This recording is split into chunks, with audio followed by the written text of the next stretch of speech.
So, hi everyone. Welcome to our talk today at the Brussels Summit.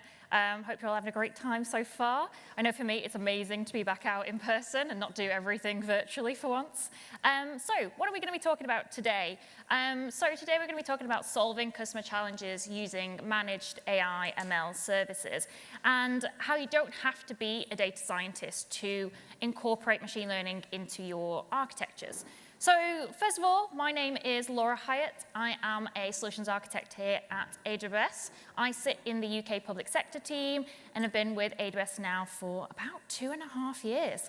I've also got one of my customers here with me. Matthias, do you want to introduce yourself? Hey, I'm Mateusz, and I am software engineer at Ryanair Labs, and I'm based in Poland. Awesome. So let's get started.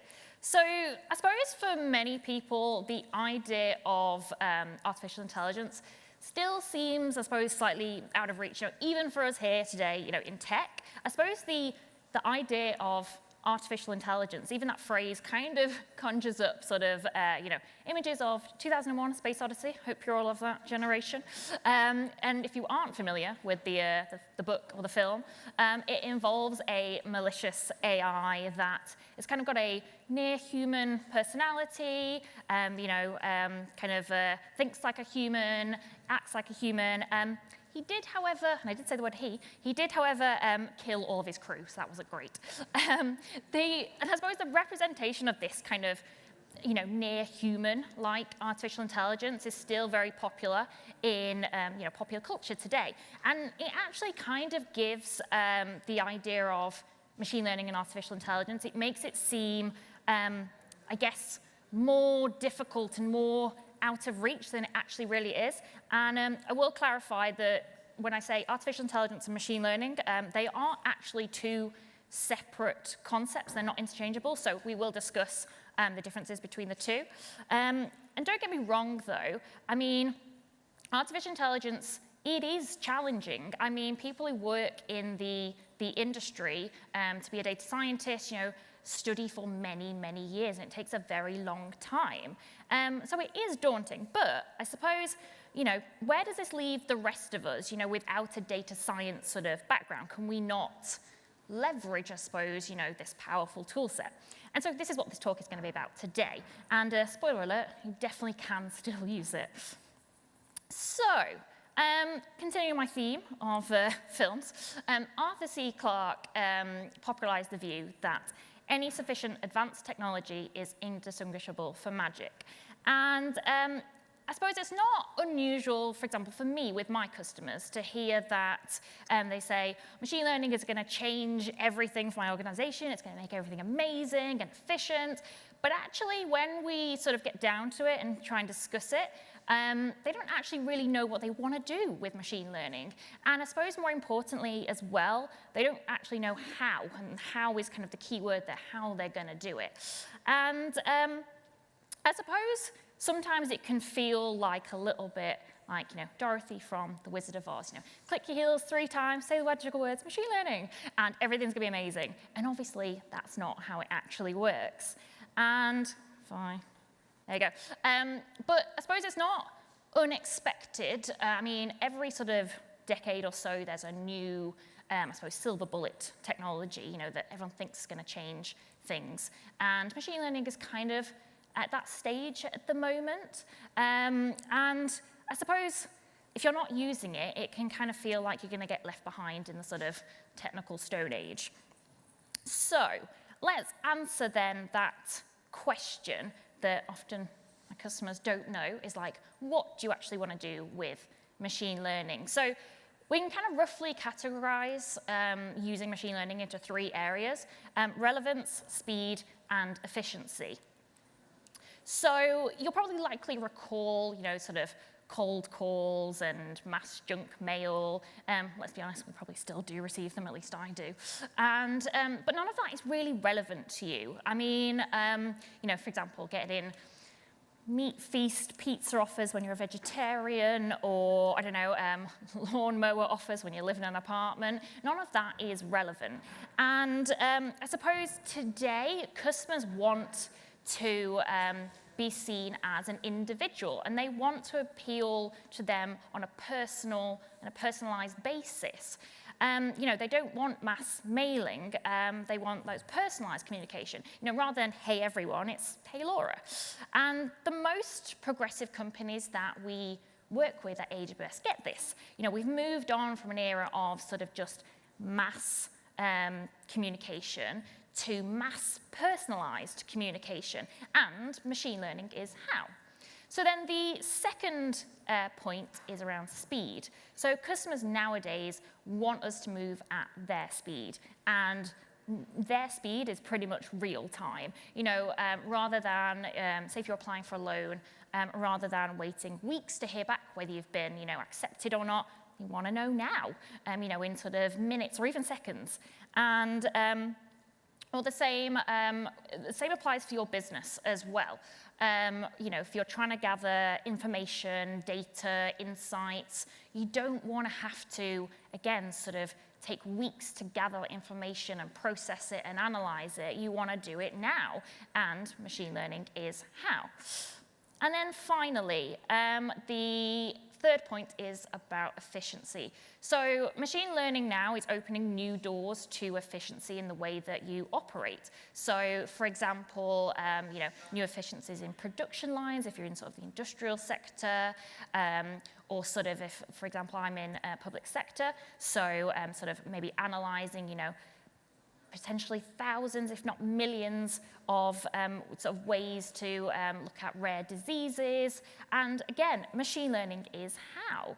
So I would argue at its core, for example, that Amazon, it's the actual business, is it's such a heavy user of machine learning.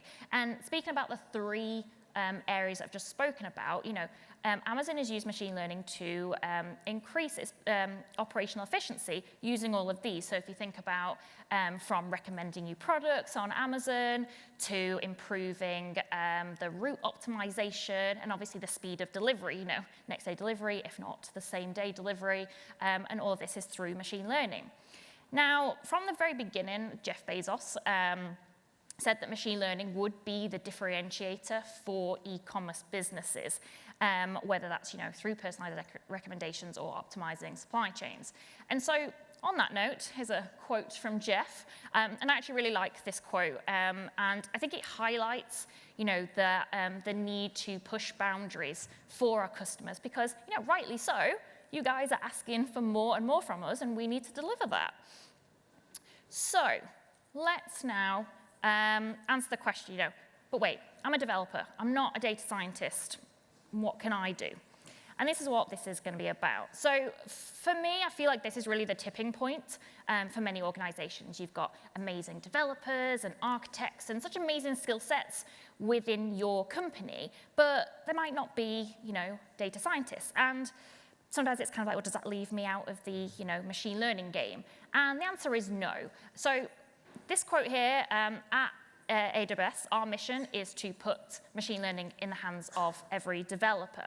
And I will use, myself as an example. But first, it kind of comes full circle back to the title of this presentation. And using managed AI ML services, and managed being the key phrase here. You don't have to be a data scientist to use machine learning in AWS. And essentially, because we've got a whole wide range of services that are abstracted, and essentially, just by calling an API in your code, you can use those pre-built models and that analysis without having to actually know how to build a model. Now, you may have been to maybe if you went to sort of some talks this morning or planning to go some talks later today about serverless. So serverless, you don't have to worry about the underlying infrastructure or manage any of that. Basically, managed AI services work in exactly the same way. You don't have to worry about what's underneath the hood. Basically, we just want builders to build and not actually have to worry about managing infrastructure. So I promised I would explain the difference between machine learning and artificial intelligence. So let's take a closer look. So you've probably heard these two topics, two phrases, and often they can be sort of interchanged. But like I said, they're not actually interchangeable. So at its core, AI is a system that replicates tasks that previously would have required human intelligence. A certain degree, it's complex that requires a sort of degree of intelligent decision making. And most AI outcomes are about a problematic outcome, trying to solve a problem, make a prediction, a judgment, a decision that requires some kind of human intelligence. Now, if we look at the next stage, machine learning is actually a subset of AI, and actually all AI systems today are created using machine learning. And essentially machine learning requires vast amount of data to create and validate that sort of decision logic. And that decision logic is what we call a model. So if you are from a sort of machine learning background, then you're familiar with models. And basically then the AI application feeds input data into that model, and then it outputs a decision. And it's this kind of output that is seen to be sort of like human intelligence. So essentially machine learning is the technology that underpins artificial intelligence. And then finally, we have deep learning. Now, we're not going to be covering deep learning in this talk because this is about managed AI, and deep learning is definitely not that. But I did want to kind of just make a sort of a note of it because it is a very popular topic at the moment and comes up a lot sort of just in general kind of tech conversations. So deep learning is a subset of machine learning that basically uses what we call a neural network to make even more complex decisions than were sort of previously possible. And the reason why it's really popular at the moment is because deep learning is what underpins autonomous vehicles and self-driving cars. So I can't remember where we're at the moment on the scale of 1 to 5 with Tesla, but basically deep learning is how it's going to be possible to get to that level 5 autonomous. So before we go into some of the actual services, I just want to add some more theory to it. Going back to my film analogy, you can tell I like films. Basically, artificial intelligence today, as it stands, is not like what you see in 2001: A Space Odyssey, or Terminator, or Star Trek. Essentially, what we commonly see in films is what we call either pure AI, or sometimes it's called general AI, or true AI. And essentially, it's where the machine works like a human brain, essentially. And actually, we don't actually understand how the human brain fully works. There's over 100 billion different neurons in your brain, and we don't know how all that works, let alone how to recreate that in silicon. And so as much as I would love my own data from Star Trek, I grew up watching Star Trek, that is not going to happen in my lifetime, I can tell you that. And so we don't actually know how to mimic, sort of the more what we call human things, characteristics like emotions and sentiment and intelligence. We don't know how that works. So that being said, obviously AI does have its place in organizations today. And this is what we call pragmatic AI. And essentially, it's where we're taking a slice of a sense of human intelligence to make a decision about a particular topic, and basically codifying that into an algorithm and then putting it into your program. So basically, AI today is about taking a specific task and automating that process and that decision making and making it look like intelligent behavior. So examples include, if you want to say, translate text into many different languages, or create a chatbot, text to speech. They're all very specific things. So rather than just kind of human intelligence, it's a very specific task. And ultimately, machines are very good at doing specific tasks. They're very good at that repeatable, monotonous process.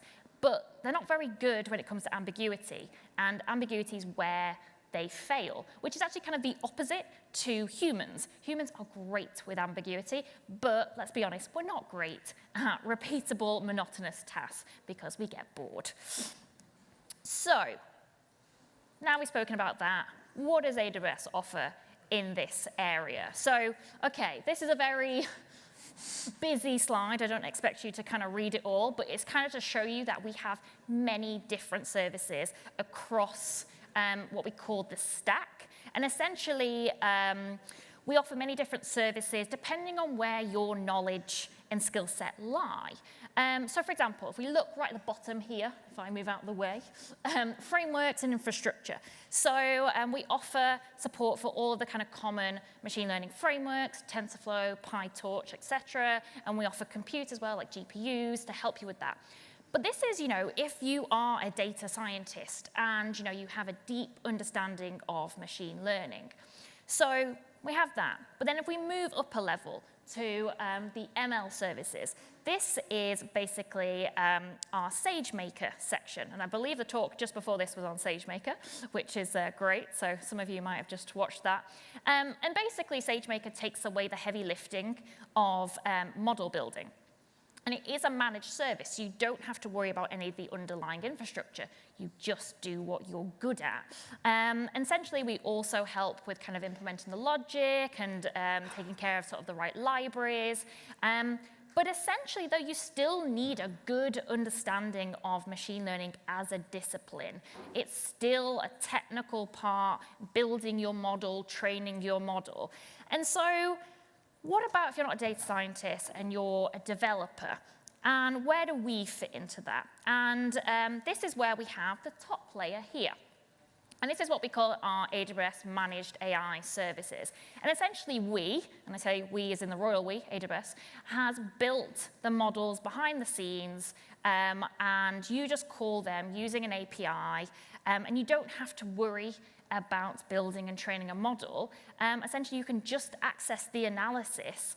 And as you can see, the services are abstracted into specific tasks. So going back to what I said about my customers not really understanding what they actually want to do with machine learning, we've kind of taken away that ambiguity. And as you can see, you basically just pick some functionality off the AWS shelf, I suppose. And so, for example, if you want to add a chatbot into your application, we've got a service for that. It's called Lex. If you want to do some translation, we've got a service for that. It's called Translate. And the list goes on, as you can see. So I want to talk about a couple of my favorites now and things that I've worked on. So let's talk about Rekognition. Now, Rekognition is one of my favorite AI services. It was actually the first managed AI service that I used when I joined AWS about 2.5 years ago. And I worked on about 2 different projects within the space of 6 months. So it was obviously very popular with my customers. It was launched externally in 2016, so it's been going for about 6 years now. And obviously, we've made some iterations and changes to that over time. But essentially, at the heart of it, it is an image and video analysis service. And as you can see, there are many different analysis types, from text and image to celebrity recognition, face search.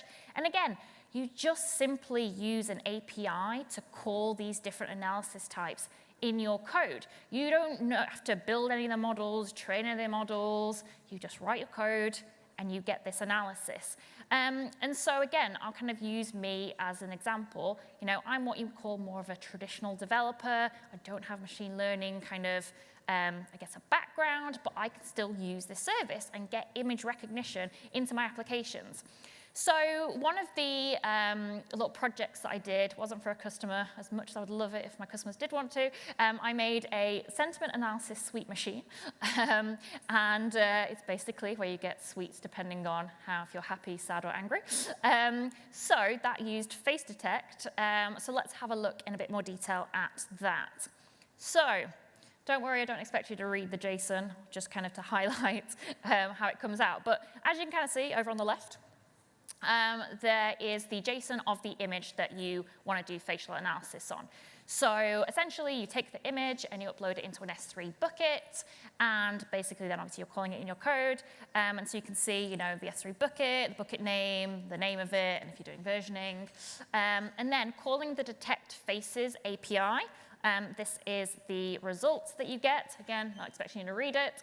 But essentially, you can kind of see the attributes that it gives you. So there are things like gender and landmarks, which is things like beards and things like that. There's age range, and then there's the emotions. So for my sentiment analysis machine, sentiment being sort of emotion, another word for it, I obviously used this attribute. And so you can see you've got type, which would be something like happy, sad, angry, etc. And then you've got confidence. Now, confidence is out of 100, so think it like a percentage. So it's a confidence score of how confident the model is that what it's detected is accurate.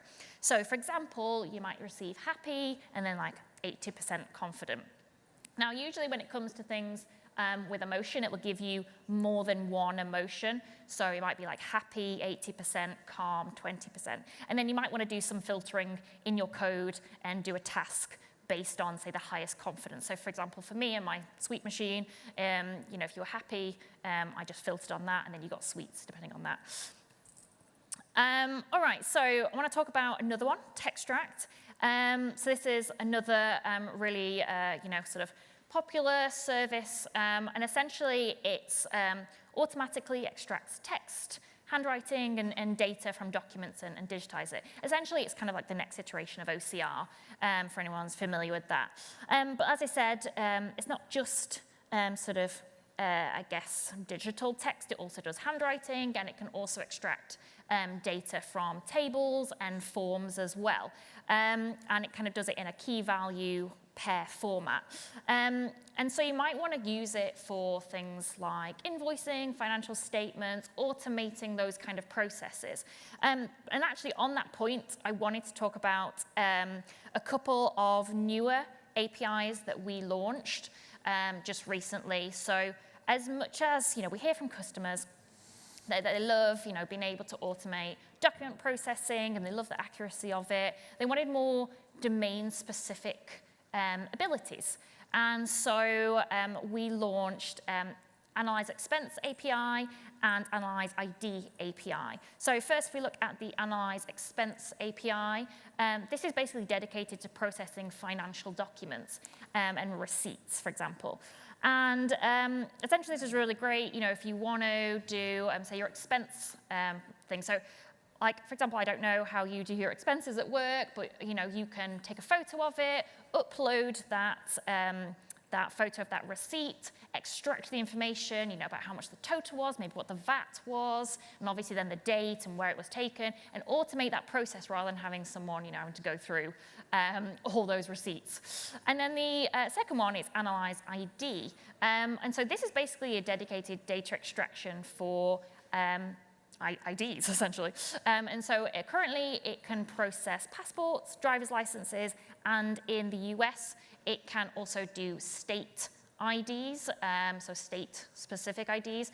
We will look to do things with, obviously, like EMEA in the future, but at the moment you can still use passports and driver's licenses. And essentially it can extract without you having to customize any of kind of the logic and the template. It can extract and understand that this is about your ID. And so it'd be great for things, doing like online registration, billing, ID verification, and such like that. And so looking at it in a bit more detail, as you can kind of see, this is like an example. So the way it works is in key value extraction. And so you can kind of see up there, we've got the name, John Doe, the name, John Doe, and the key, name, and the value, John Doe. And what we call a block, so the output is what we call blocks. And this contains information about, obviously, what it's detected, but also the location, and again, the confidence score of it. And so another bit of JSON, you can kind of see the key value of it as well. So it gives you what the value is and also the confidence score. And so hopefully you can kind of now see that actually with all of those abstracted AI services, they work in a very, very similar way. You kind of get the value, the type, and the confidence score in this JSON format. And so once you've kind of used one, you can use pretty much all of them. It only, a little bit of domain knowledge, but they all work in a very, very similar way. And so you don't have to build different models and train them for different analysis types. You're just calling an API and then getting some JSON. Obviously, this is a screenshot from the console, but you could obviously use it either in your command line or the SDK as well, whatever your preferred option is. But enough from me, obviously, on the kind of like why you should use it. I think now it'd be really great to hear from someone who actually has implemented this. So I want to introduce Matthias from Ryanair, who at Ryanair, they've actually used managed AI to solve some of their business problems. So Matthias, take it away. Okay, let me start by saying you a few words about Ryanair Labs. Ryanair Labs is an IT innovation branch of the Ryanair airline. We have over few hundred developers scattered across 4 locations, which are Ireland, Poland, Spain, and Portugal. Now let me give you a short overview of key goals of the Ryanair Labs. As traffic to our website has been growing over the years, one of our key objectives became to migrate to the cloud. And just to give you some context, we have over 1 billion visits a year, which translates up to 1 billion requests a day to handle.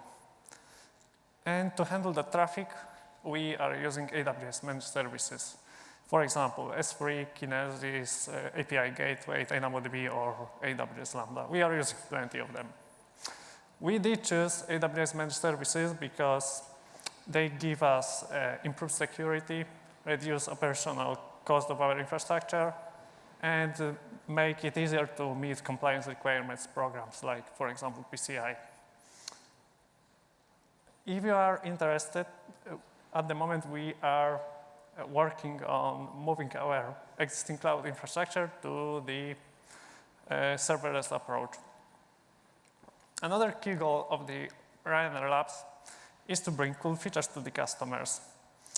Now I will cover 2 of them. The first one is Ryanair Discovery app. So let's imagine you are planning your flight to Brussels, and you have 5 airports that you can depart from within, for example, 1 hour range. Regularly, you would probably need to check flights from each of the airports to find the best deal. With Ryanair Discovery, you can select multiple airports on the map, and we will just give you the best deal. The next cool feature that we recently delivered is Day of Travel Assistant. It gives you a step-by-step guide before your flight. For example, you will get information how to get to the airport, what time you should be at the airport, what are COVID restrictions in your destination country, and so on and so on. Another major goal of Ryanair Labs is digitalization of airline processes. We are operating in a highly regulated business with a lot of old processes. Some of them are as old as Ryanair, which is around 30 years old. And to give you even more context, we have over 2K flights a day that are operated by over 500 aircrafts, and we fly between over 200 destinations. And with operating all of these flights, there is a lot of paperwork involved. One of the processes that we need to follow is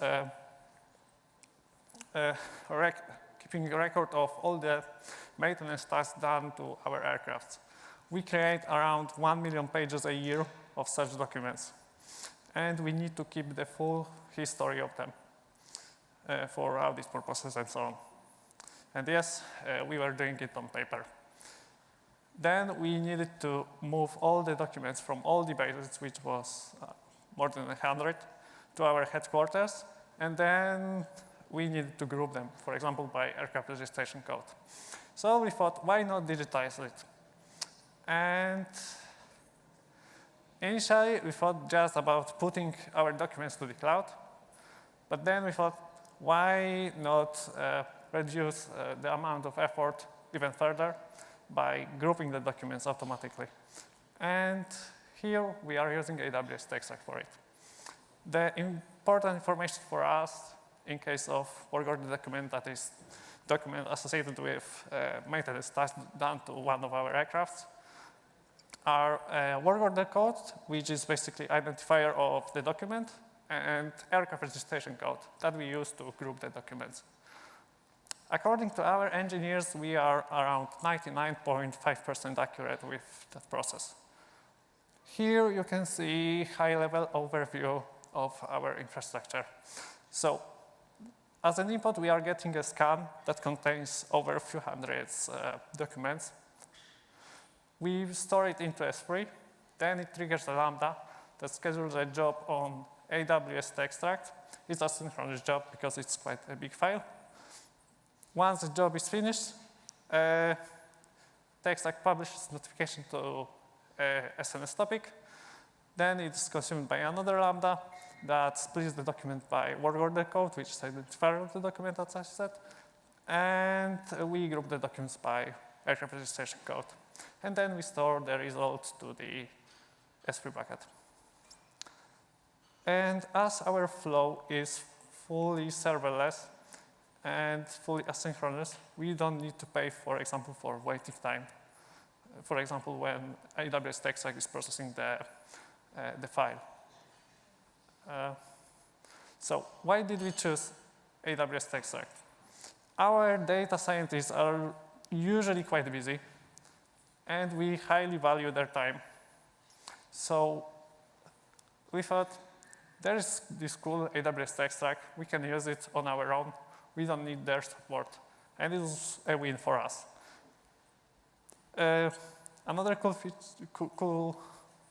thing about AWS Textract is that it integrates seamlessly with AWS services, for example, SNS. And it helps speed up development process. In our case, we delivered the whole solution in under 4 weeks.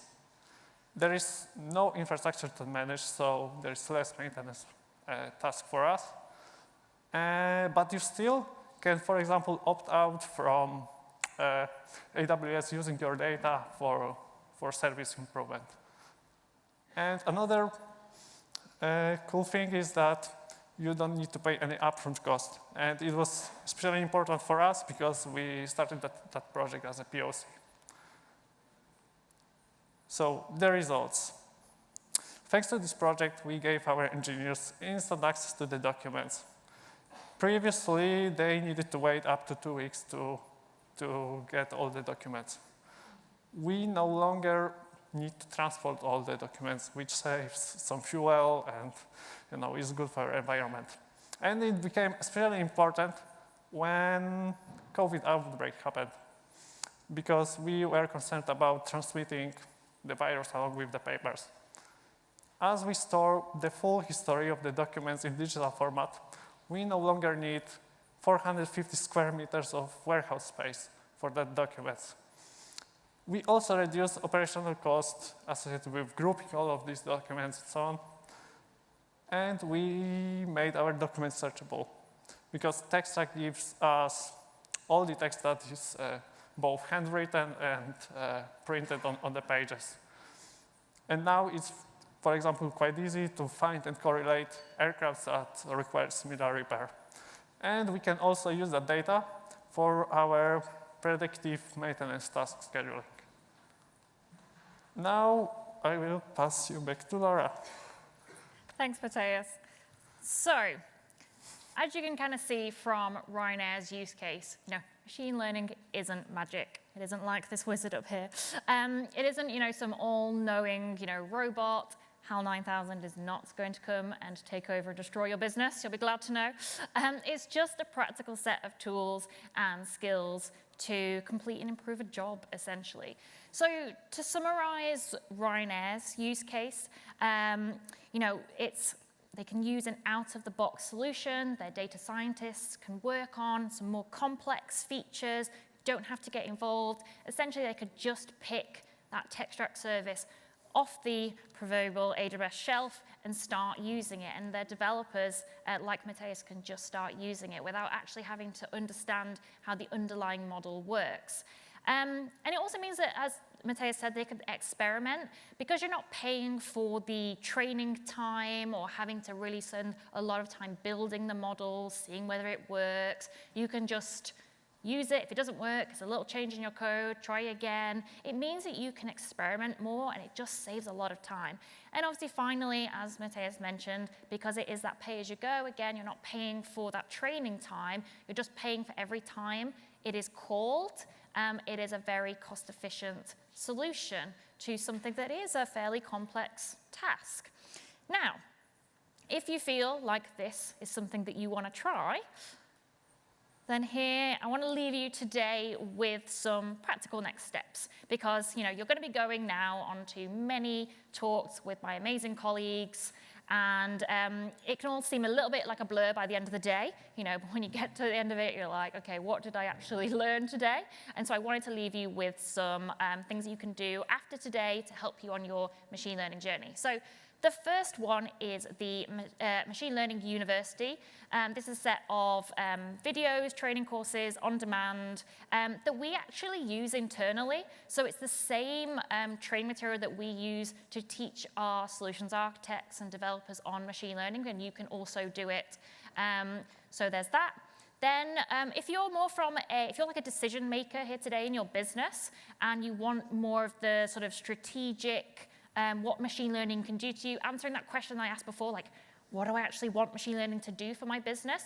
Then this Machine Learning Essentials for decision makers is a really great course to take and to help you on that kind of strategic objective.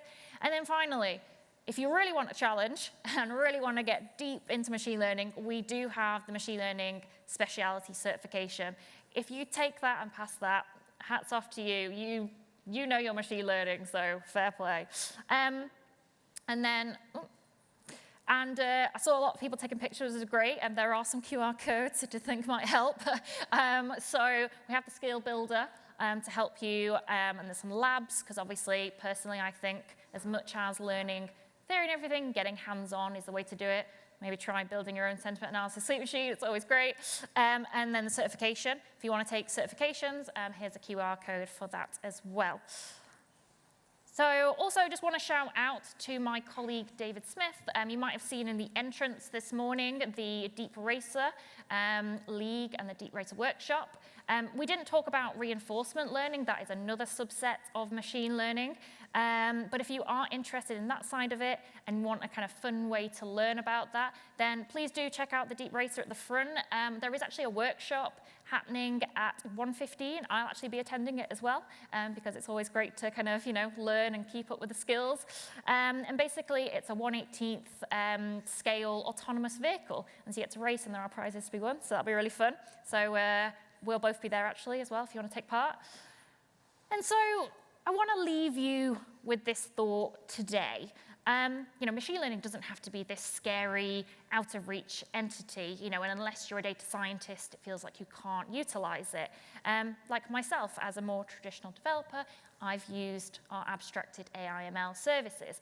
And using those abstracted managed services means that anyone with a bit of developer knowledge can utilize it.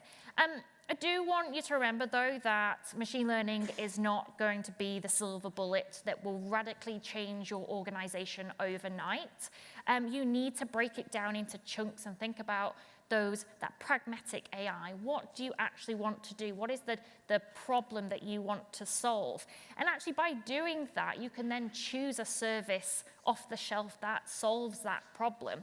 And then, if you want to digitize receipts, you can do that with Textract. If you want a chatbot, you can do that with Lex. And you're just picking a service off the shelf. And then actually, you're solving small problems one by one. And actually, before you know it, maybe you have radically changed your organization.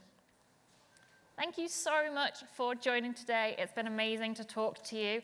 I'm Laura Hyatt. This is Matthias. Thank you so much.